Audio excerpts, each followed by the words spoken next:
విశాఖ ఉత్తర నియోజకవర్గం 44వ ward Ramachandra Nagar మాదిటి gardens 39 లక్షల రూపాయల వ్యయంతో బీటీ రోడ్లు మరియు పలు అభివృద్ధి పనుల కోసం శంకుస్థాపన కార్యక్రమం రామచంద్రనగర్ వద్ద జీవీఎంసీ ఫ్లోర్ లీడర్ పార్టీ మండల అధ్యక్షులు బాణాల శ్రీనివాసరావు ఆధ్వర్యంలో జరిగింది. ఈ కార్యక్రమంలో ముఖ్య అతిథిగా విశాఖ ఉత్తర నియోజకవర్గ సమన్వయకర్త రాష్ట్ర నెట్ క్యాప్ చైర్మన్ కేకే రాజు పాల్గొని కొబ్బరికాయ కొట్టి శంకుస్థాపన చేశారు. ఈ సందర్భంగా కేకే రాజు మాట్లాడుతూ నియోజకవర్గ పరిధిలో మౌలిక వసతుల కల్పనే తమ ధ్యేయమని, రాష్ట్రంలోనే విశాఖ ఉత్తర నియోజకవర్గాన్ని ఉత్తమ నియోజకవర్గంగా తీర్చిదిద్దుతామని ఈ సందర్భంగా ఆయన తెలిపారు. ఈ కార్యక్రమంలో డిప్యూటీ మేయర్, పార్టీ మండల అధ్యక్షులు కటుమూరి సతీష్, రాష్ట్ర సంయుక్త కార్యదర్శి కిరణ్, సచివాలయం కన్వీనర్లు, కార్యకర్తలు, మహిళలు, సచివాలయం సిబ్బంది, వాలంటీర్స్ తదితరులు పాల్గొన్నారు. ఈరోజు విశాఖ ఉత్తర నియోజకవర్గంలో 44వ వార్డులో 44వ వార్డు కార్పొరేటర్ జీవీఎంసీ ఫ్లోర్ లీడర్ సోదరులు శ్రీ బాణాల శ్రీనివాస్ గారి ఆధ్వర్యంలో 2 రోడ్లకు సంబంధించి ఈరోజు సుమారు 39 లక్షల రూపాయల నిధులతో అభివృద్ధి పనులకి శంకుస్థాపన చేయడం జరిగింది. అక్కేపాలెం 80 ఫీట్ రోడ్ నుంచి రామచంద్రనగర్ మీదుగా ఉర్దూ స్కూల్ వరకు, అదేవిధంగా BT Saibaba temple to Madeti gardens Gayatri hospital లైన్లో 19.5 లక్షల రూపాయలతో శంకుస్థాపన కార్యక్రమం చేపట్టడం జరిగింది. ముఖ్యంగా ఇప్పటికే ప్రతి చోట కూడా వార్డులో గడప గడపకి మన ప్రభుత్వ ద్వారా కార్యక్రమం ద్వారా కావచ్చు, ముఖ్యంగా కార్పొరేటర్స్ స్థానికంగా ఉన్న ప్రజలతో ఎప్పటికప్పుడు మమేకమై స్థానిక వార్డులో ఉన్న ప్రజలు ఇచ్చిన విజ్ఞప్తులను, వినతుల్ని కూడా స్వీకరించి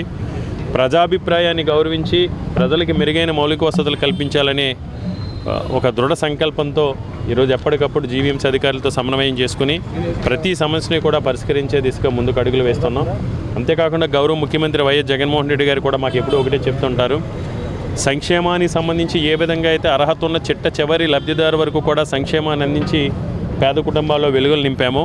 అదేవిధంగా అభివృద్ధికి సంబంధించి మౌలిక వసతులకు సంబంధించి తాగునీరు కానీ, మరుగునీరు కానీ,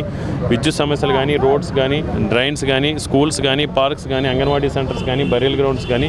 వాటన్నీ సంబంధించి కూడా ఎప్పటికప్పుడు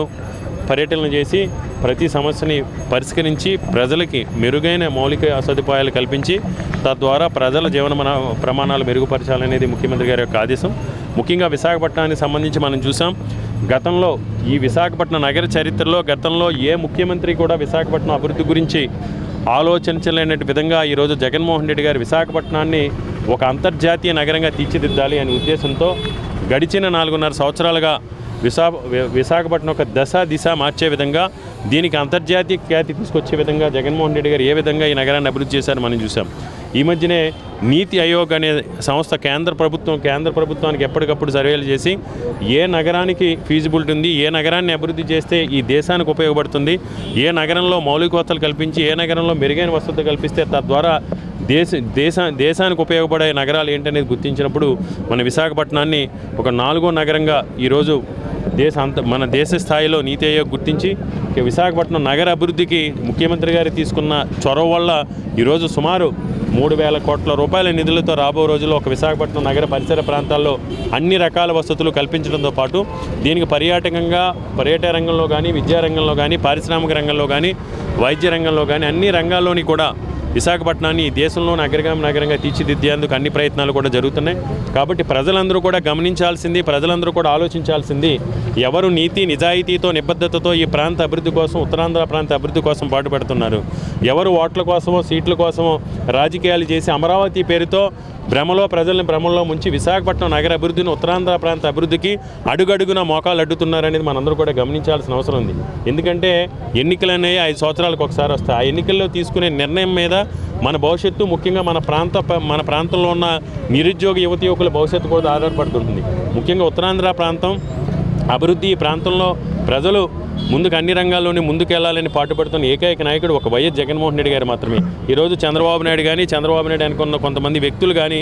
ఈ ప్రాంతానికి వచ్చి ఈ ప్రాంతంలో ఓట్లు అడిగి మేము అమరావతిని అభివృద్ధి చేసుకుంటాం, ఉత్తరాంధ్ర ప్రాంతాన్ని అభివృద్ధి చేయమని చెప్తున్నప్పుడు ప్రజలు కూడా రాజకీయాలు కూడా పక్కన పెట్టి ఒక ఆత్మాభిమానంతో, ఆత్మగౌరవంతో ప్రజలు కూడా పెద్ద ఎత్తున ఆలోచించాల్సిన అవసరం ఉంది. కాబట్టి ప్రజలందరూ కూడా విజ్ఞులు. తప్పకుండా ఏదైతే ఈ ప్రాంతం మీద విషం కక్కుతున్నారో, ఈ ప్రాంత అభివృద్ధికి అడుగడుగున మొక్కలు అడ్డుతున్నారో ఆ తెలుగుదేశం నాయకుల మీద సరైన సమయంలో ప్రజలు సరైన సమాధానం చెప్పాలని ప్రజలందరూ కూడా విజ్ఞప్తి చేస్తున్నాం.